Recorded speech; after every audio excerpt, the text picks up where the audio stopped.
Welcome to the deep dive. Today we're digging into a really complex but important topic, congenital vascular malformations, CVMs for short. That's right.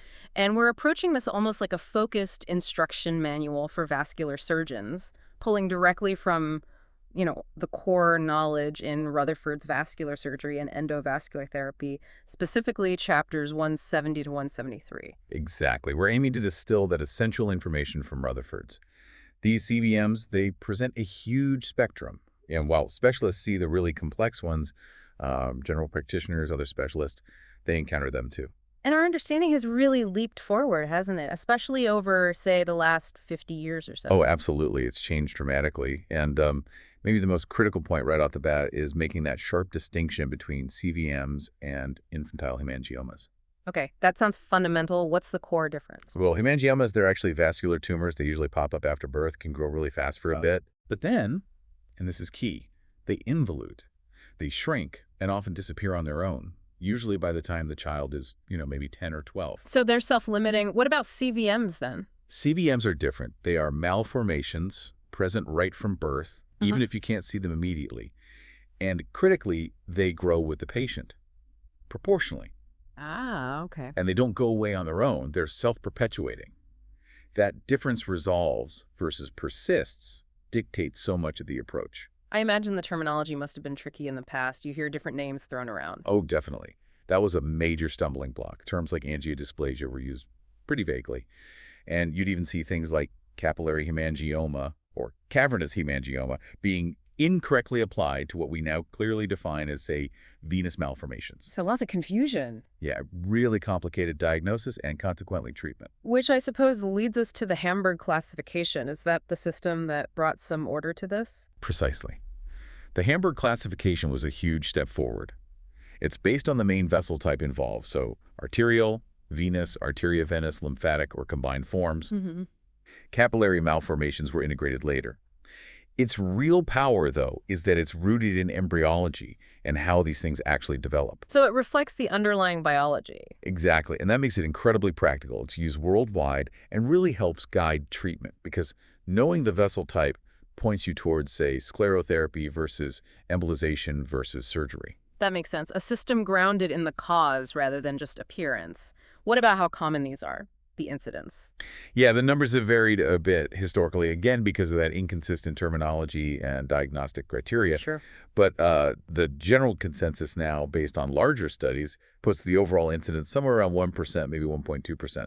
Some big birth cohort studies found figures like that. Okay, so not rare, but not incredibly common either. Something surgeons definitely need to be equipped to handle. What about the why? What causes them? Is it purely genetic? We've moved beyond thinking it's purely inherited. While genetics can play a role, we now know it's more complex.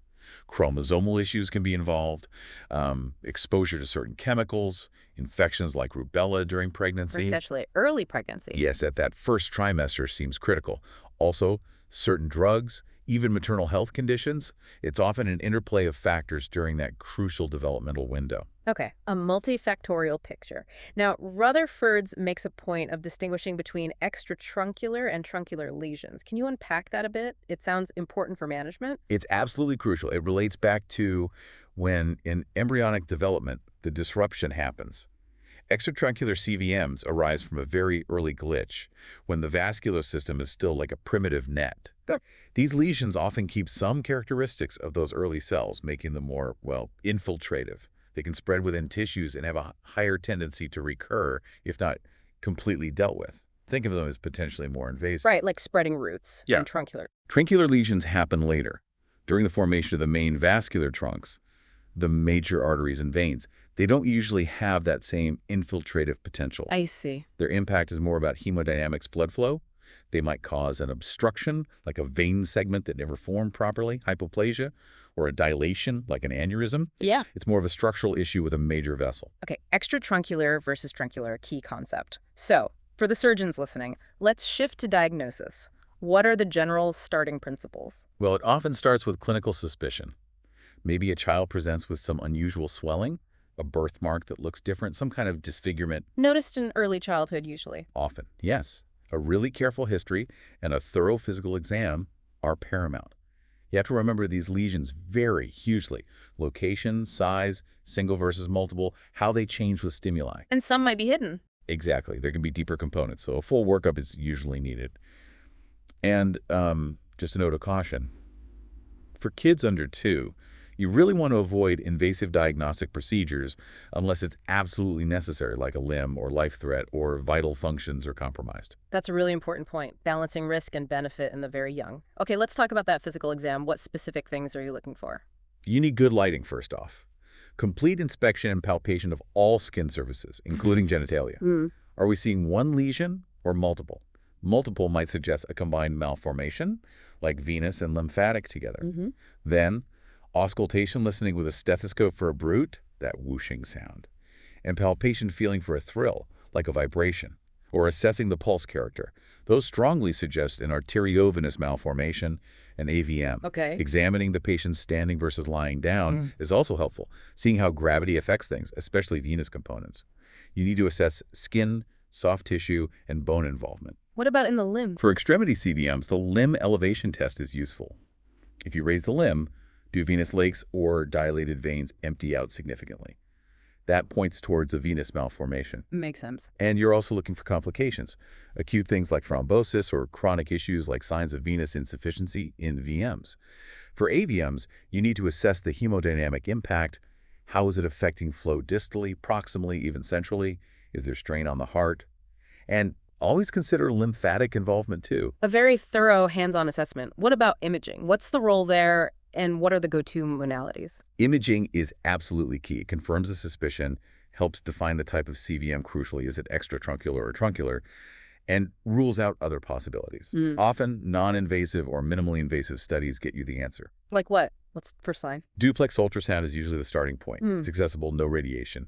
Then MRI, especially T2-weighted sequences, is really the gold standard for looking at venous malformations. It's also great for lymphatic malformations. Then there's something called whole-body blood pool scintigraphy, WBBPS. WBPS. Yeah, it's a scan that shows the abnormal blood pooling. Really good for confirming VMs and helping exclude LMs because lymphatic fluid doesn't pool blood. It's also useful for follow-up if someone's having multiple treatments. Okay. And if you suspect a lymphatic issue specifically? Then radionuclide lymphoscintigraphy can assess lymphatic drainage directly. For AVMs, contrast CT with 3D reconstruction is often essential to map out those complex vessels. Sometimes transarterial lung perfusion scintigraphy, TLPS, is added to quantify any microshunting. And the more invasive stuff, phlebography, arteriography, when do those come in?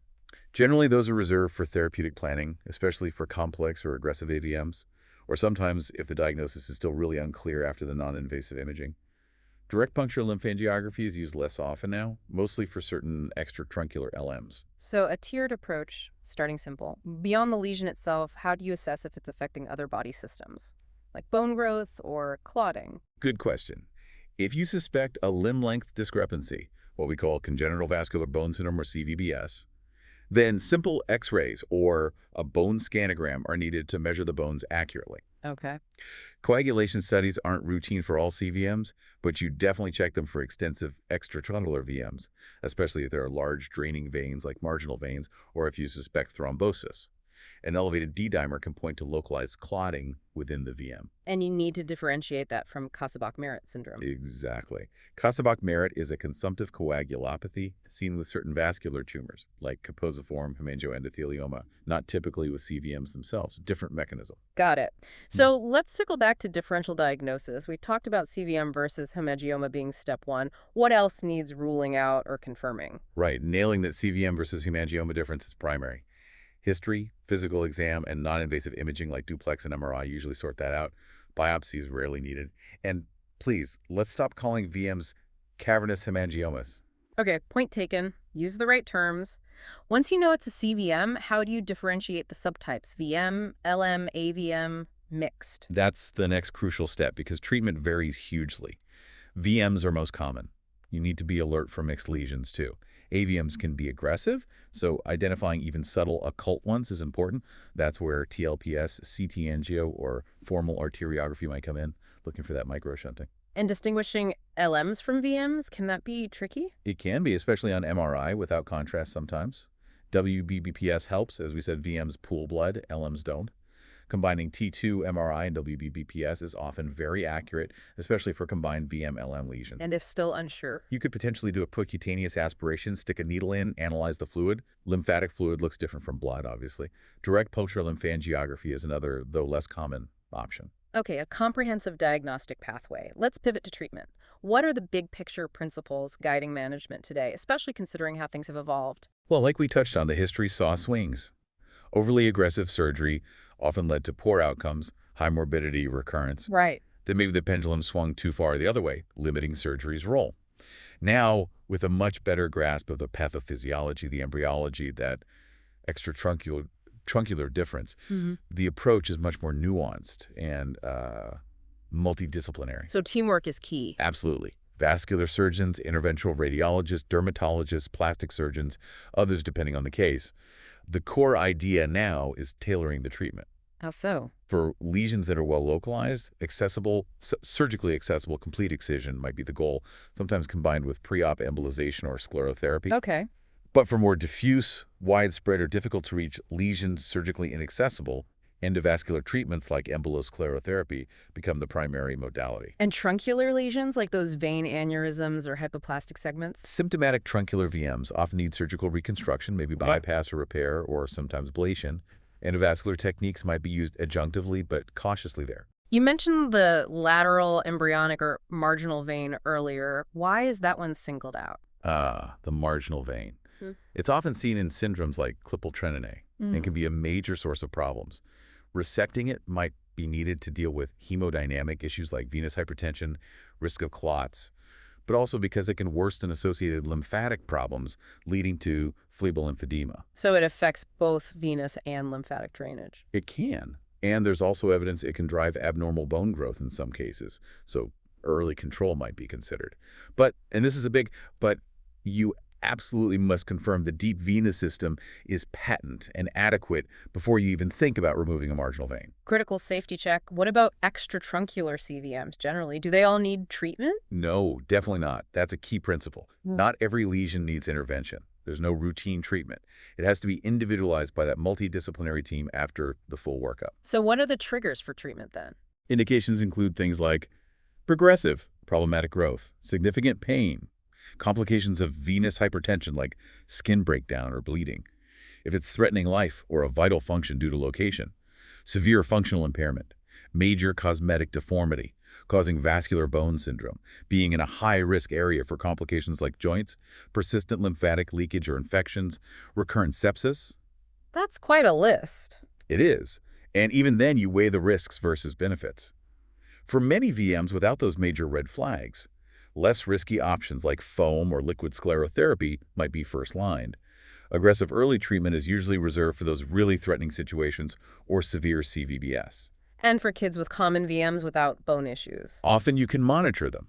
Wait until maybe age 6 or even skeletal maturity before considering procedures unless problems arise sooner. A watchful waiting approach in some cases. Makes sense. When treatment is undertaken, is there a specific order? Treat the main lesion first. Yes. Generally, you address the primary malformation first. Then you manage the secondary consequences, the vascular issues, musculoskeletal problems like limb length discrepancies, skin changes. Right. Correcting the underlying hemodynamic problems, if possible, takes priority. Then comes corrective surgery for the after effects, like orthopedic or plastic surgery. What about severe limb issues? In really difficult cases, say a non-functional limb with a massive growth difference, early amputation might actually be the best option to allow for prosthetic fitting and better long-term function and rehabilitation. A tough decision, obviously. Understood. Let's drill down into the treatment types. Endovascular therapy, you mentioned sclerotherapy. Can you elaborate on the agents? Sure. Sclerotherapy aims to destroy the endothelial lining of the malformed vessels. Agent choice is critical. Ethanol is very potent. It basically precipitates proteins inside the cells. It offers curative potential, but has the highest risk, especially cardiopulmonary issues like pulmonary hypertension. So, use cautiously. Very cautiously. Often in specialized centers, and usually for more severe lesions like AVMs or complex VMs where other agents might not be strong enough, you have to minimize collateral damage. What are the other, perhaps safer options? Agents like ethibloc, polidocanol, sodium tetradicyl sulfate, they're generally considered safer and are often used for less aggressive VMs and LMs. Foam sclerotherapy, Mixing the sclerosant with gas is often preferred for superficial lesions, like on the face or hands or feet, because it displaces blood better and stays longer. Any downsides to foam? The main concern is paradoxical air embolism bubbles getting to the arterial side, potentially through a patent-forming oval, a small hole between the heart chambers. So you typically screen for a PFO before using foam, especially large volumes. Okay. And embolotherapy using glues, coils, particles, how does that fit in? Embolotherapy provides mechanical blockage, but importantly, it's usually not curative on its own for most CVMs, especially extra-truncular ones. The vessels often just find ways around the blockage they recanalize or collateralize. So high recurrence risk if used alone. Very high. It's best used with sclerotherapy or as a prelude to surgery to reduce bleeding.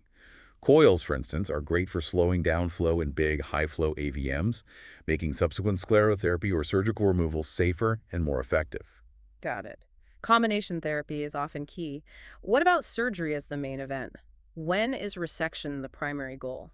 Resective surgery, cutting it out, is technically the only way to achieve a cure, but that requires complete, often radical excision. Which can be difficult and morbid. Exactly. High morbidity, risk to nerves, function. And if you leave any abnormal tissue behind, especially with infiltrative extra-truncular lesions, recurrence is likely, sometimes even worse than before. So it's best suited for truly localized, limited lesions. Most CVMs aren't amenable to that kind of radical cure. What about reconstructing vessels? Reconstructive surgery is different. That's mainly for truncular VMs, affecting major named veins like the iliac vein or IVC. Resecting an abnormal segment and rebuilding the vein can yield excellent long-term results.